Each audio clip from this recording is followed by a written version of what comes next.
Today we will discuss about the complex permanent tissue. हमने simple permanent tissue के बारे में बताया था। आज कंटिन्यूएशन में हम पढ़ेंगे complex permanent tissue. Complex permanent tissue होते क्या है? तो ऐसे टिश्यू जो more than one type of cell से बने होते हैं। इनमें सेल्स एक से ज्यादा तरह की होंगी, लेकिन उन सेल्स की जो ओरिजिन होती है वो कॉमन होती है और इनके फंक्शंस भी जो होंगे वो कॉमन होंगे। मतलब हर एक तरह की सेल्स किसी एक पर्टिकुलर फंक्शंस के लिए मिलकर कॉमनली वर्क करेंगी। तो कॉम्प्लेक्स परमानेंट टिश्यू में केवल यही डिफरेंस है कि इसमें एक से ज्यादा टाइप की सेल्स होती हैं और वो सारी सेल्स की ओरिजिन कॉमन होगी और उनका फंक्शन कॉमन होगा।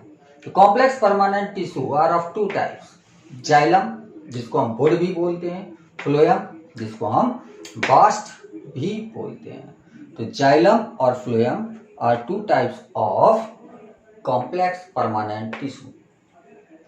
First we comes on xylem. तो xylems are vascular and mechanical tissue. ये वैस्कुलर टिश्यू की तरह वर्क करते हैं। वाटर और मिनरल्स को सॉइल से ऊपर की ओर ले जाते हैं, वाटर का कंडक्शन करते हैं। तो वैस्कुलर टिश्यू है और साथ में मैकेनिकल स्ट्रेंथ भी प्रोवाइड कराते हैं, इसलिए इनको मैकेनिकल टिश्यू भी कहा जाता है। 4 टाइप्स ऑफ सेल्स जो जाइलम में प्रेजेंट होती हैं वो होती हैं वेसल्स, ट्रैकीड्स, जाइलम पैरेन्काइमा और जाइलम स्क्लेरेन्काइमा या जाइलम फाइबर्स भी इनको बोलते हैं। जाइलम स्क्लेरेन्काइमा को हम जाइलम फाइबर्स भी बोलते हैं। तो 4 तरह की सेल्स हैं, xylem vessel, xylem tracheids, xylem parenchyma and xylem fibres. एक एक पार्ट को हम सेपरेटली देखते हैं। जो जाइलम वेसल्स हैं ये ट्यूब लाइक स्ट्रक्चर होते हैं और अरेंज होते हैं एक के ऊपर एक, इस तरह से एक के ऊपर एक ये अरेंज होती है, बिल्कुल इस तरह से। इसी तरह से ट्यूबुलर स्ट्रक्चर होते हैं और ये एक के ऊपर एक अरेंज होते हैं और 2 जाइलम वेसल्स के बीच में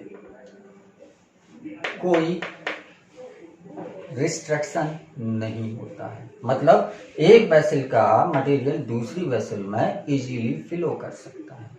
इनकी जो वॉल्स होती हैं, ये वॉल्स जो होती हैं ये थिक और लिग्निफाइड होती हैं, लेकिन जगह जगह पर इनकी जो वॉल्स होती हैं ये जगह जगह पर थिन हो जाती हैं और इन थिन पोर्शंस को हम बोलते हैं पिट्स। इस तरह से होंगी कि ये थिक वॉल चली आ रही है, यहाँ पर इन्होंने ये थिन हो गई, परफोरेटेड तो नहीं है लेकिन पिट्स का फॉर्मेशन इनमें हो रहा है। तो जगह जगह पर जाइलम वेसल्स में पिट का फॉर्मेशन होता है और ये मेन एलिमेंट्स हैं जिनके अंदर वाटर का ट्रांसपोर्ट होता है इन एंजियोस्पर्मिक प्लांट्स। जो भी फ्लावरिंग प्लांट्स होते हैं, एंजियोस्पर्मिक प्लांट्स होते हैं, उनमें वाटर और मिनरल का कंडक्शन जो होता है ये मेनली जाइलम वेसल्स के थ्रू होता है। Second person is tracheids. Tracheids की वॉल भी थिक और लिग्निफाइड होती है, लेकिन इनकी वेसल, इनके जो वॉल होती है उनमें जो ये पिट्स होते हैं ये परफोरेटेड होते हैं। इनमें मटेरियल बाहर और अंदर जा सकता है और इनके जो एंड होते हैं दोनों तरफ टैपरिंग होते हैं, ऊपर और नीचे दोनों तरफ ये टैपरिंग एंड्स होते हैं। मतलब वेसल्स की तरह ये ब्रॉड एंड नहीं होंगे, टैपरिंग एंड होंगे, नैरो एंड होंगे, जिसकी वजह से इनमें कंडक्शन एक के बाद एक ट्रैकीड में नहीं हो सकता है। क्या होता है, एक ट्रैकीड ये दूसरी ट्रैकीड से, इससे निकलने वाला मटेरियल इसके अंदर इन पिट्स के थ्रू जाएगा और इनके थ्रू कंडक्शन होता है इन नॉन फ्लावरिंग प्लांट्स जैसे जिम्नोस्पर्म। जिम्नोस्पर्म्स में वाटर का कंडक्शन, जिम्नोस्पर्म में वेसल्स एब्सेंट होती हैं। जब वेसल्स एब्सेंट होती हैं तो उनमें कंडक्शन किससे होगा, ट्रैकीड से होगा। और तीसरा जो पार्ट होता है जाइलम पैरेन्काइमा का। जाइलम पैरेन्काइमा ये लिविंग सेल्स होती हैं और इनका काम क्या होता है, ये फूड का स्टोरेज करेंगी इसके साथ साथ वाटर का लेटरल कंडक्शन भी कराएंगे। तो लेटरल कंडक्शन के लिए ये या फूड के स्टोरेज के लिए ये इन्वॉल्व होती है। और लास्ट है जाइलम स्क्लेरेन्काइमा या जाइलम फाइबर्स। ये भी इनकी वॉल भी थिक और लिग्निफाइड होती है। स्क्लेरेन्काइमेटस टिश्यू की बनी होती है जिसमें लिग्निन का बहुत ज़्यादा डिपोजिशन होता है।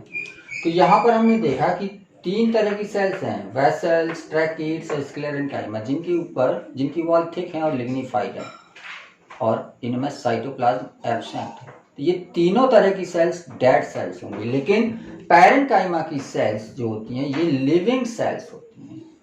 पैरेन्काइमा की सेल लिविंग होती है। तो जाइलम की 4 सेल्स में 3 डेड होंगी और 1 लिविंग होगी। और यही रीजन है कि मैक्सिमम सेल्स लिग्निफाइड हैं और डेड हैं, इसलिए ये मैकेनिकल स्ट्रेंथ जाइलम प्रोवाइड कराता है। तो जाइलम के फंक्शंस में conduction of water and minerals, ये तो आपने देखा ही है कि जाइलम वेसल्स के थ्रू होता है इन एंजियोस्पर्मिक प्लांट्स और ट्रैकीड्स के थ्रू होता है इन नॉन फ्लावरिंग प्लांट्स या जिम्नोस्पर्म्स। इनमें जो कंडक्शन होता है ये ट्रैकीड्स के थ्रू हो रहा है। दूसरा फंक्शन जो है मैकेनिकल स्ट्रेंथ, ये मैकेनिकल स्ट्रेंथ किस वजह से आ रही है? क्योंकि ज़्यादातर सेल्स इनकी डेड है, उनकी सेल वॉल थिक है और लिग्निफाइड है। लिग्निन का डिपोजिशन क्या करता है? मजबूती प्रोवाइड, हार्डनेस बढ़ाता है, टेंसाइल स्ट्रेंथ बढ़ाता है, जिसकी वजह से इनकी हार्डनेस बढ़ जाती है, मजबूती प्रदान करने लायक ये हो जाते हैं, मैकेनिकल स्ट्रेंथ प्रोवाइड कराने लगते हैं।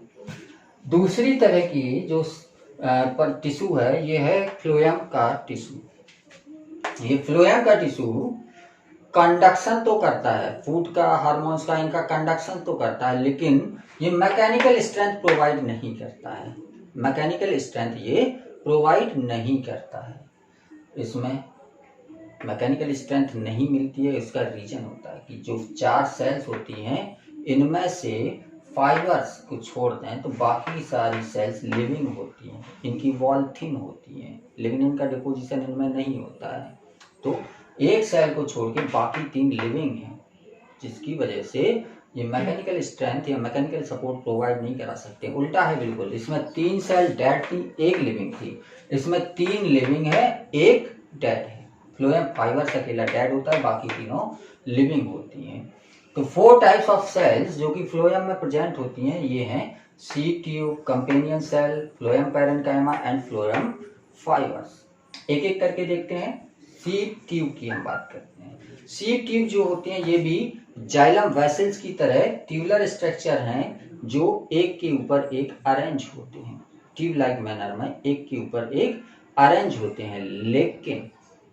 लेकिन इनके जो इंड वॉल्स हैं इन पर एक प्लेट प्रेजेंट होती है। मतलब जैसे ये ट्यूब प्रेजेंट है, फ्लोएम की सीड ट्यूब प्रेजेंट है, तो इसके इंड पर यहाँ पर एक प्लेट प्रेजेंट होती है और ये प्लेट जो होती है ये परफोरेटेड होती है, छलनी की तरह होती है, इसलिए इसको सीप प्लेट बोलते हैं। सीप का मतलब होता है छलनी।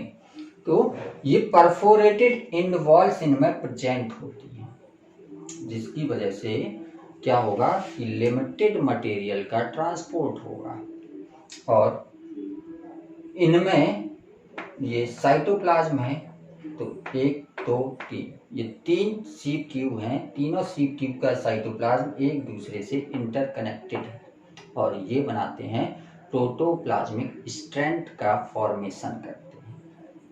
और इन्हीं प्रोटोप्लाज्मिक स्ट्रैंड से क्या होता है, मटेरियल का ट्रांसपोर्ट होता रहता है एक सीप ट्यूब से दूसरी सीप ट्यूब में। इसमें न्यूक्लियस एब्सेंट होता है। जो मैच्योर सीप, इनिशियल कंडीशन में सीप ट्यूब में न्यूक्लियस होगा, लेकिन मैच्योर सीप ट्यूब जो होगी उसमें न्यूक्लियस एब्सेंट होता है। न्यूक्लियस एब्सेंट होता है, प्रोटोप्लाज्म प्रेजेंट है, तो प्रोटोप्लाज्म कंट्रोल कौन करेगा?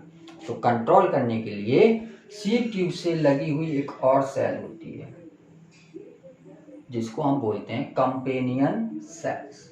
और ये कंपेनियन सेल्स जो होती हैं बिल्कुल सीप ट्यूब के पैरेलल बिल्कुल लगी रहती हैं, हर एक सीप ट्यूब से लगी हुई होती हैं। और इनका जो न्यूक्लियस होता है ये लार्ज इलोंगेटेड न्यूक्लियस होता है, लार्ज एंड इलांगेटेड न्यूक्लियस होता है और ये न्यूक्लियस इसके प्रोटोप्लाज्म को कंट्रोल करता रहता है।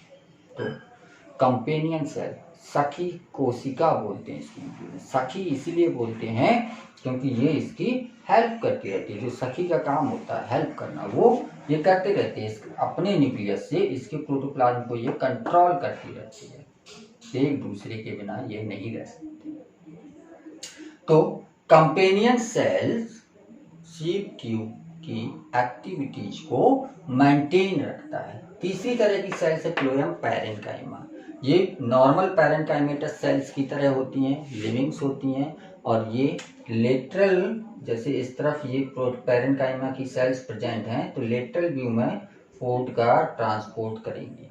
लेटरल साइड्स में फूड का ट्रांसपोर्ट करने का काम होगा पैरेन्काइमेटस सेल्स का। और लास्ट सेल जो होती है फ्लोएम फाइबर्स। फ्लोएम फाइबर्स जो होते हैं ये जाइलम फाइबर्स की तरह ही इलांगेटेड होते हैं, थिन होते हैं, और इनकी वॉल के ऊपर लिग्निन का डिपोजिशन होगा। ल्यूमेन इनमें बिल्कुल छोटा सा होगा। न्यूक्लियस इसमें एब्सेंट होगा क्योंकि ये डेड सेल्स होती हैं, लेकिन इनके जो फाइबर्स होते हैं कई बार बहुत लंबे लंबे हो जाते हैं, जिनसे जूट, हेम्प और वास्ट का फॉर्मेशन होता है, जो कि कॉमर्शियली इम्पोर्टेंट होते हैं। जो रस्सियाँ वगैरह बनती हैं वो जूट की, वो क्या होती हैं, यही फाइबर्स होते हैं, फ्लोएम फाइबर्स होते हैं। तो उन्हीं फ्लोएम फाइबर्स से ये रस्सियाँ वगैरह बनाते हैं। तो ये कैसे हो गए, कॉमर्शियली इम्पोर्टेंट पार्ट हो गया, इकोनॉमिकली इम्पोर्टेंट पार्ट हो गया। और फंक्शंस पर आए तो फंक्शंस इसका क्या होता है, कंडक्शन ऑफ फूड। फूड का ये कंडक्शन करते हैं। हमने यहाँ पर ही देखा था कि कंडक्शन करेंगे लेकिन कोई मैकेनिकल सपोर्ट प्रोवाइड नहीं करेंगे। तो ये कंडक्शन करते हैं फूड का। और फूड का कंडक्शन कहाँ से कहाँ करते हैं, लीफ से। फोटोसिंथेटिकली एक्टिव पार्ट जो होता है लीफ से ये फूड को ले जाएंगे स्टोरेज ऑर्गन तक, या उस ऑर्गन तक जहाँ पर उस फूड का यूज होना है। मतलब फोटोसिंथेटिकली एक्टिव पार्ट क्या हो गया, लीफ। तो लीफ से ये स्टोरेज ऑर्गन तक, मतलब ऊपर से नीचे एक डायरेक्शन में। और अगर डिफॉलिएटेड कोई प्लांट है, मतलब जिसमें लीफ नहीं है, तो स्टोरेज ऑर्गन से वापस जहाँ पर लीफ का फॉर्मेशन हो रहा है उस जगह तक फूड ले जाएंगे। तो फूड का कंडक्शन करते हैं ये इन मल्टी डायरेक्शनल मैनर। जबकि जाइलम में जो वाटर और मिनरल का ट्रांसपोर्ट होता है ये हमेशा नीचे से ऊपर की ओर होता है, यूनिडायरेक्शनल मैनर में होता है। तो फूड का ट्रांसपोर्ट करते हैं फ्लोएम इन मल्टी डायरेक्शनल मैनर। तो यहाँ पर हमने जाइलम के बारे में पढ़ा, फ्लोएम के बारे में पढ़ा। हम थोड़ा सा आइडिया ले लेते हैं इनके डिफरेंस के बारे में। तो जाइलम जो होता है ये वाटर का कंडक्शन करते हैं और मिनरल्स का कंडक्शन करते हैं, जबकि जो फ्लोएम होते हैं ये ऑर्गेनिक सॉल्यूट या फूड मटेरियल का ट्रांसपोर्ट करते हैं। तो इनमें वाटर और मिनरल का ट्रांसपोर्ट होता है, इनमें ऑर्गेनिक मटेरियल या फूड का ट्रांसपोर्ट होता है। और अभी बताया था कि जाइलम में जो कंडक्शन होगा जो वो जनरली यूनि डायरेक्शनल होता है, जबकि फ्लोएम में जो कंडक्शन होता है ये बाई डायरेक्शनल बोलने या मल्टी डायरेक्शनल होता है। और जाइलम में जो कंडक्टिंग चैनल्स हैं या ट्रैकियरी एलिमेंट्स हैं वो दो हैं, या तो ट्रैकिड्स या वेसल्स। ट्रैकिड्स या वेसल होते हैं, जबकि फ्लोएम में कंडक्टिंग चैनल्स जो होती हैं ये सीप ट्यूब अकेली होती हैं। जाइलम में कंपोनेंट्स जो होते हैं ट्रैकिड्स, वेसल्स, जाइलम पैरेन्काइमा और जाइलम फाइबर्स होते हैं, जबकि फ्लोएम में sieve tube, companion cell, phloem parenchyma और फ्लोएम फाइबर्स होते हैं। और जाइलम में जो तीन एलिमेंट्स होते हैं वेसल, ट्रैकिड्स और स्क्लेरेन्काइमा, ये डेड होते हैं, पैरेन्काइमा लिविंग होती हैं। जबकि इसमें केवल जाइलम फाइबर डेड होते हैं, बाकी सीप ट्यूब, कंपेनियन सेल और फ्लोएम पैरेन्काइमा जो होते हैं ये लिविंग होते हैं। और लास्ट पॉइंट जो डिफरेंस का है वो ये है कि ये मैकेनिकल स्ट्रेंथ प्रोवाइड करते हैं, जबकि फ्लोएम में कोई मैकेनिकल स्ट्रेंथ प्रोवाइड करने की कैपेसिटी नहीं होती। तो this is all about complex permanent tissue. आगे कंटिन्यू करते हैं नेक्स्ट।